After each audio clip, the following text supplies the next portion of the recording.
Tom Cruise has long been one of Hollywood's most polarising figures, and when Vanilla Sky opened 25 years ago, the reactions from critics and audiences were divided.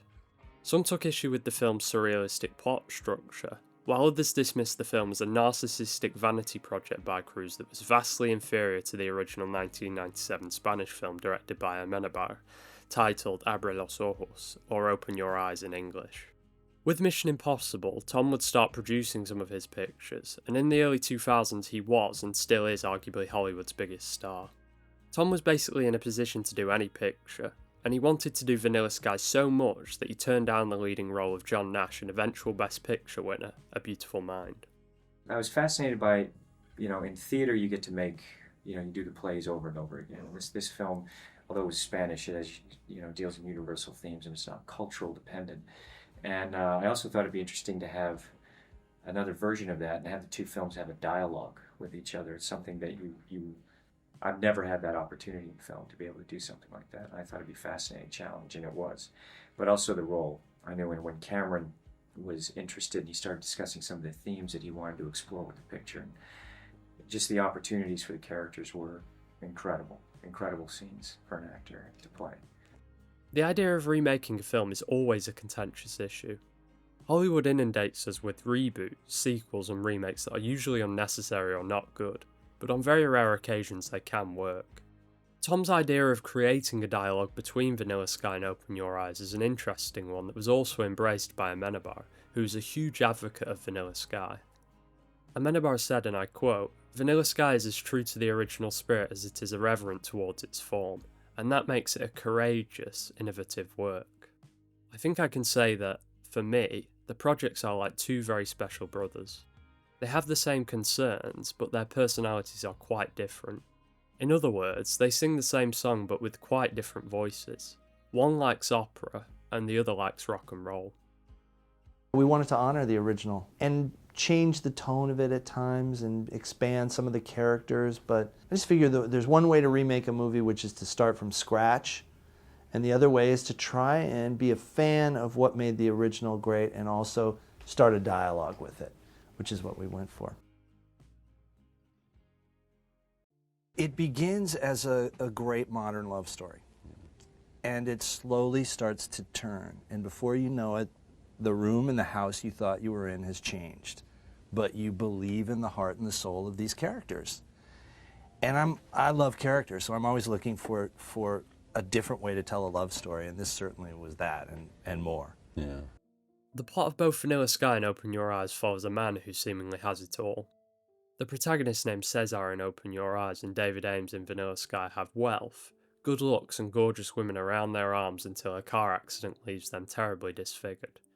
Now, higher budget does not guarantee a picture will be better, but Vanilla Sky benefits greatly from having a budget of $68 million compared to Open Your Eyes' $2.9 million when it comes to demonstrating the superficial nature of David Aames. David lives in the Dakota building that overlooks Central Park in New York, which is some of the most expensive real estate in the world. He has a Ferrari and a Mustang, and visually Crowe is able to demonstrate just how wealthy David is. Another clear advantage Vanilla Sky has over the original is of course Cruise, who automatically brings many different connotations to the role and is perfect as a good-looking playboy. There is a deeply narcissistic side to both Cesar and David, but Cruise plays David with such charm and physicality that you can't help but sympathise with him when the accident occurs.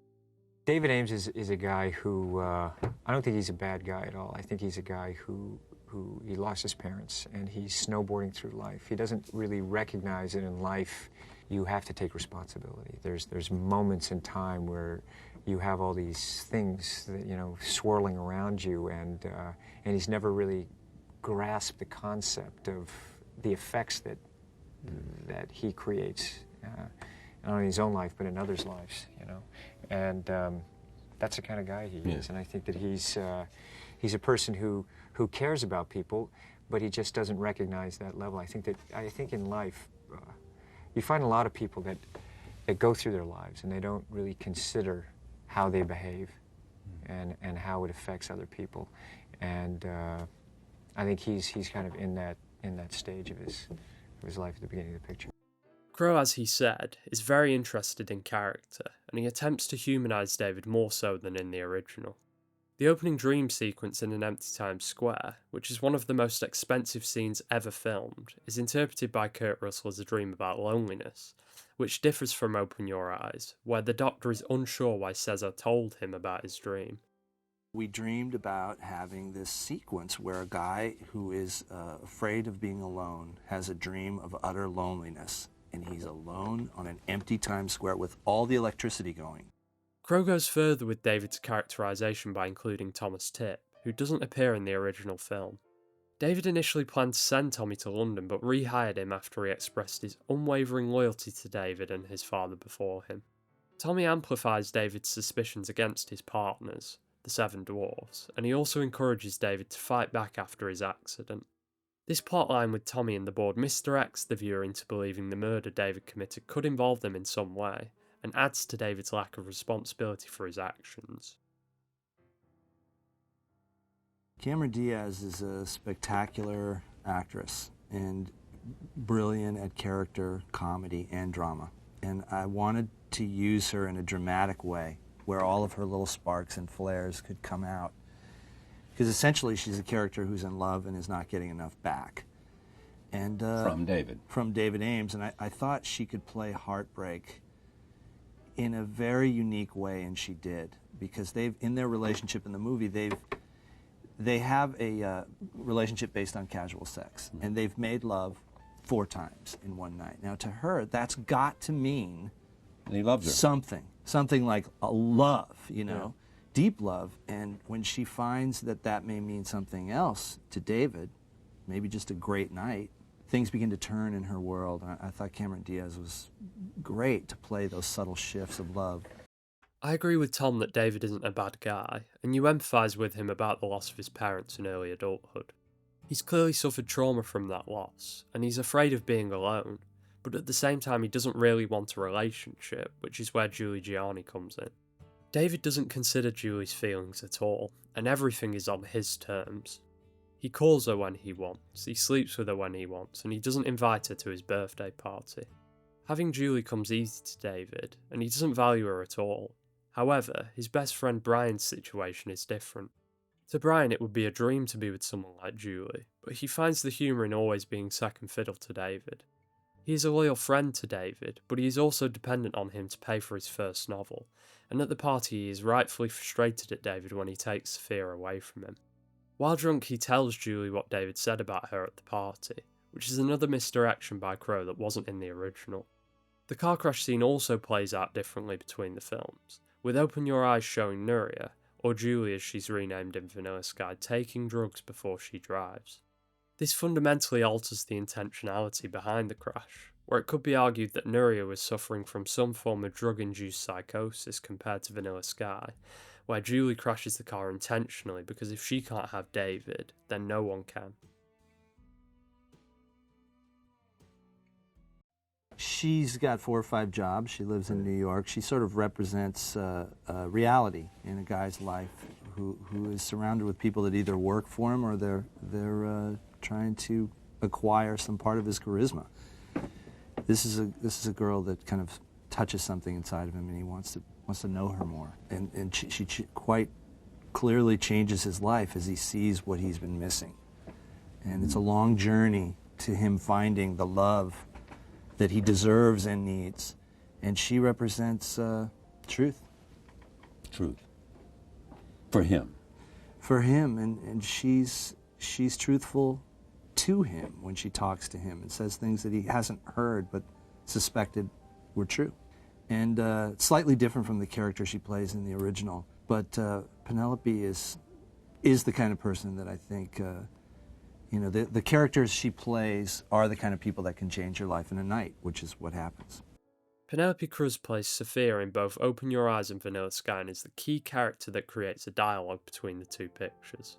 In Open Your Eyes, Cesar is initially distrusting of Sofia, and their dynamic is very truthful on both sides. They very quickly get to a place of intimacy by being vulnerable, but in Vanilla Sky the dynamic is different. As Crowe said, Sofia is truthful to David and grounds him in reality. She's very playful and dismissive of his wealth because he inherited it, and she doesn't feed into his ego in any way.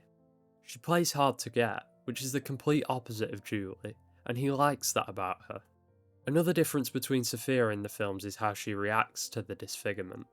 In Open Your Eyes, she struggles to accept Cesar's disfiguration, which furthers his anger and motivation to fix his face. However, in Vanilla Sky, Sofia accepts David unconditionally after his accident, but he can't accept himself, which is why he wears the mask to the club. I find the relationship between Sofia and David in Vanilla Sky to be far more tragic and romantic than in Open Your Eyes, and the on-screen chemistry between Tom and Penelope is simply stunning.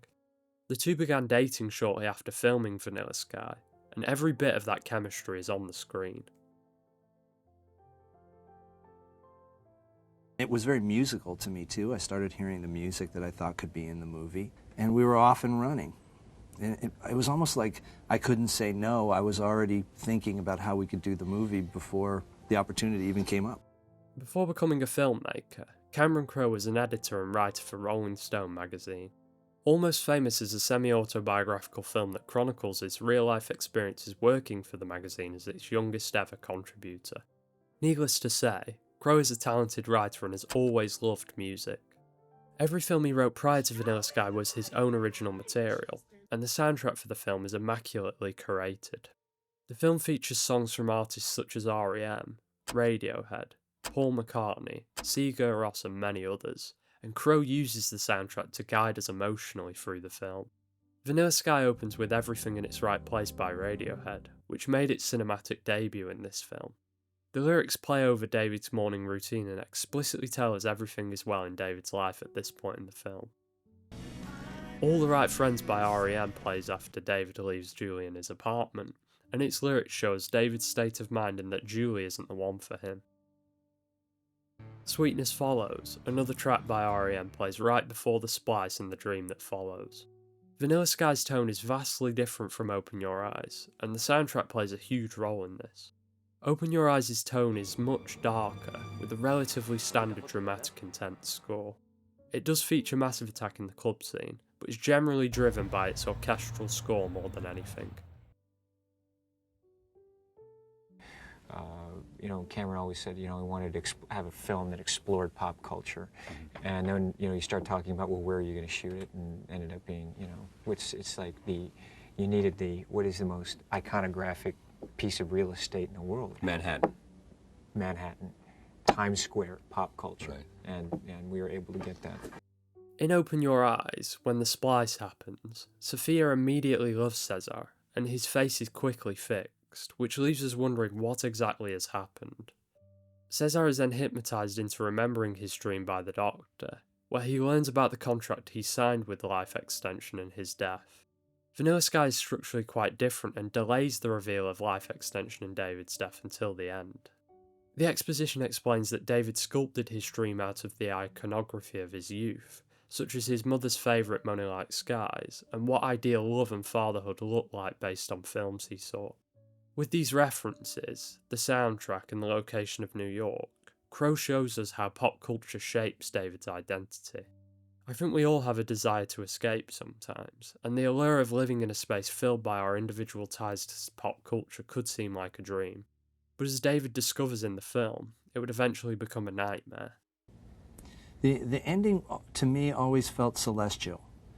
And, Celestial. Yeah, and I like that a character finds what's been missing in his life and realizes that he must take the sour along with the sweet in his life. But ultimately, when you come to realize humanity, I think you get rewarded in some small or great way, and that's what the end of the movie is about. Recognizing humanity. Recognizing humanity and how to cherish it in every little and large moment around you. And we talk very seriously about the themes of the movie. Those are all there, and so is the fun ride you can take with it. It's a great mind-bending love story. Through the exposition with tech support, David learns that Thomas Tipp helped him save his company after he rehired him. He learns that Brian was a true friend and that Sofia never fully recovered after his death. David served his time literally for what he did to Julie, albeit in his mind, and he realises that his actions have consequences that can be both good and bad. In Open Your Eyes, one of the core reasons Cesar returns to reality is that after 150 years, surgery can now fix his face. But in Vanilla Sky, while this is still there, it's framed differently. One of the reasons David took his life was because of the pain and consistent headaches he suffered due to the accident, whereas in Open Your Eyes, it's a choice made more by vanity. David is also told that his finances won't last long in the outside world now, but he still makes the tragic decision to leave the dream behind. I want to live a real life. Vanilla Sky concludes with the Nothing song by Sigur Rós, which is sung in the entirely made-up language of Hopelandic that heightened the celestial quality Crowe wanted. Life is full of both the sweet and the sour, and there are certain things you get in life and certain things you don't. But no matter where we all are now, it's never too late to change our situation. Every passing minute Is another chance to turn it all around. I'm so proud of the movie that, we produced it together, Cameron, to first of all, to share that kind of thing together, and Paula, and the character. I love my character, but also to be part of a film that has such rich characters in the story, and a story that works on so many different levels. You dream of being able to do something like this. I think Vanilla Sky is a remarkable film that was maligned for one reason or another upon its release. Personally, I believe Crowe's overall approach, particularly towards character, theme and structure, results in a much more layered and expansive work than the original. I've recently been in the mood for Cruise, and I think people sometimes forget just what sort of a body of work Tom has. When speaking to Cameron Crowe, Clint Eastwood said it best when he said, "In 100 years, they're going to look back. That's the career. Tom Cruise's career." I'm hoping Digger will be the first of many for Tom in his return to auteur-style cinema. As much as I like Tom Cruise the action star, the dramatic work he did in the 90s and early 2000s with films like Magnolia, Eyes Wide Shut, Collateral, Vanilla Sky and many others was simply unbelievable. Say what you want about Cruise, but there's no denying that the man loves film, is a born performer, and one of Hollywood's last true movie stars.